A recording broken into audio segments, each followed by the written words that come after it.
Paano kaya ako makauwi nito ngayon na pamasahe sa jeep?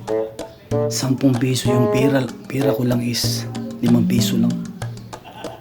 Paano kaya ako makauwi nito? Ano kayang gagawin ko? Ito. Maghanap ako ng konduktor na duling para pagtingin niya sa pira ko na 5 piso, 10 piso.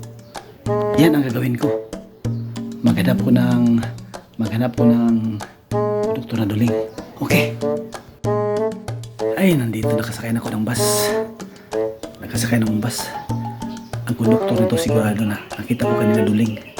Siguradong nalusot ako nito kasi tingin niya sa 5 piso, 10 piso. Kasi ang bumasay sa amin 10 piso. Ngayon, patay ito ngayon. Pogi, pamasahe mo. Saan ka bababa, Pogi? Ako konduktor ito. Pamasahe mo. O sir,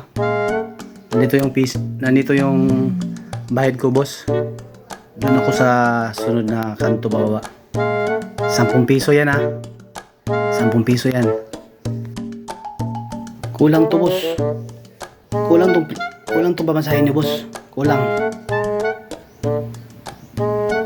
Anong kulang pamasahe ko, boss? Di ba pamasahe dito, boss? 10 piso? Yung binigay ko sa'yo, 10 piso yan Bakit kulang? Oo nga, boss, 10 piso nga yun. 10 piso nga binayad mo sa akin.